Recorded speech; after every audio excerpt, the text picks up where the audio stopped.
Hey everybody, here we are back out at the range, and we're going to do some videos. We've had some shorts come out that people were asking questions about, maybe wanting some more context. I was thinking about maybe going more in depth on that bag punching video that we put out recently, but I feel like that's been beat to death.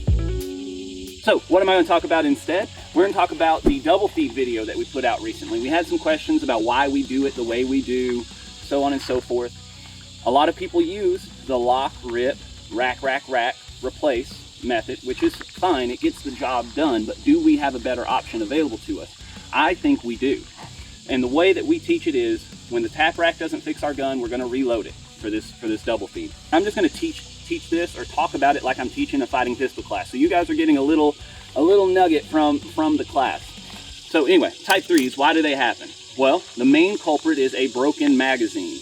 Magazines are mechanical devices. They will fail over time, so those feed lips can eventually expand just enough to where it will try to let 2 rounds out instead of the 1 like it's designed to do. So these magazines, again, being mechanical devices, guys, your Glock mags will not last forever. Like, you're going to have to replace them eventually.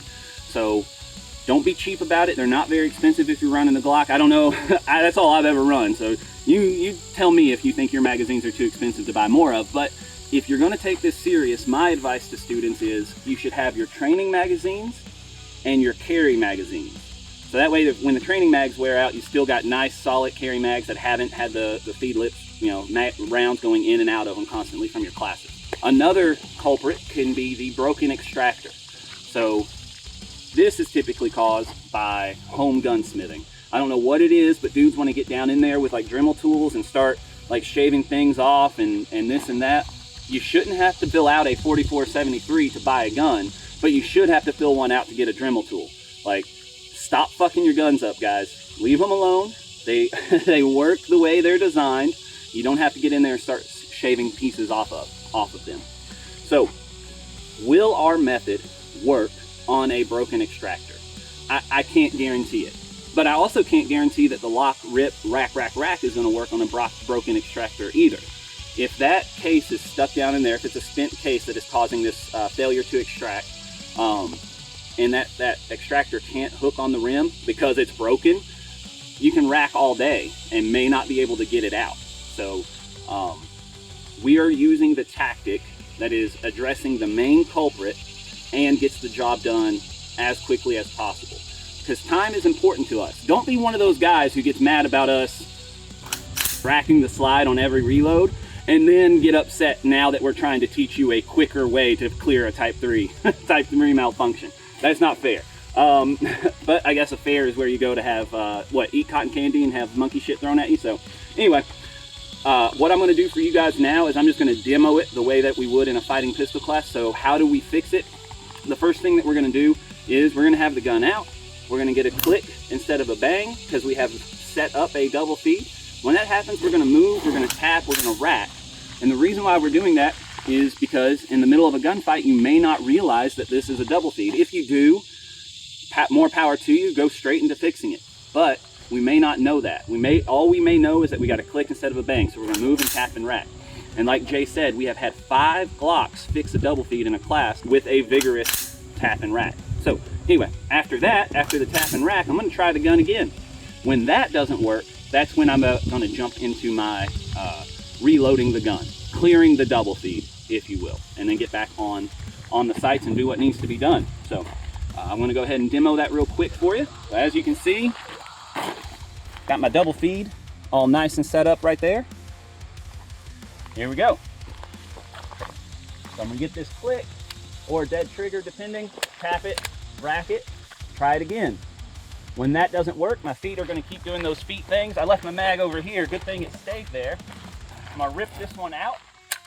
I'm going to put this one in. I'm going to rack the slide and get back in the fight. If you can't strip the magazine out because of this double feed, with the magazine in your hand, if you just don't have the grip strength to pinch it between these 2 fingers and rip it out, another option you have is get that click, tap it, rack it, try it again. Before I go to my reload, if I know I'm going to have to use all of this hand to get that mag out, I'm just gonna check to make sure that I've got that mag on me. Then I'm gonna rip this one out, get this new one in, rack and slide, and get back in the fight. So Jay demoed it that way in the short. If you have the mag on you, that's what you can do. Another question that we were asked is what to do if it's your only mag. If it's your only magazine, you're gonna have to reuse the faulty magazine. This will not work if it is an extractor problem, if it is a spent case that is stuck in there. But hey man, I'm giving you options, right? So in that case, all I'm gonna do is I'm gonna aim in, I'm gonna get that click, I'm gonna tap it, I'm gonna rack it, I'm gonna try again. When that doesn't work, I'm just gonna take the mag out, put it back in, and get back on it, right? So if it was a magazine issue,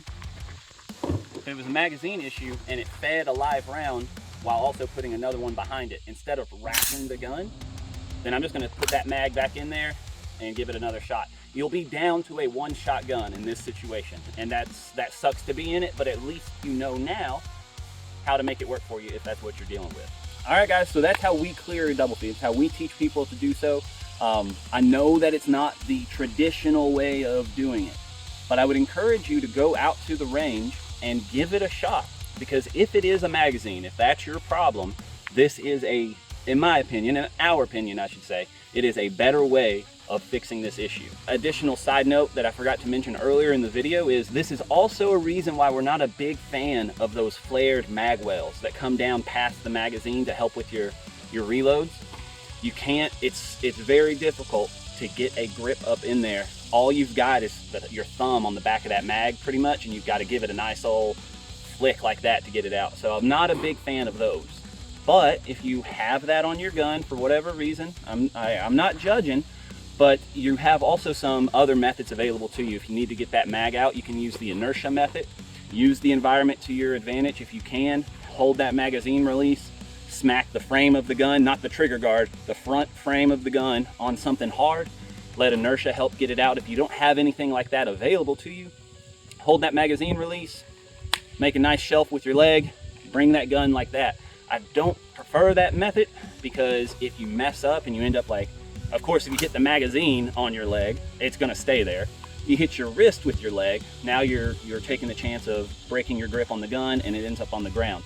So we're aiming for our forearm across this shelf. Again, not the best option, but it is another option available to you. I hope this was helpful in giving you the context. Apparently context is important, but I hope that it gave you another tool for your toolbox. Go to the range, try it out, let me know what you think. And remember, your responsibility to be ready for the fight never ends.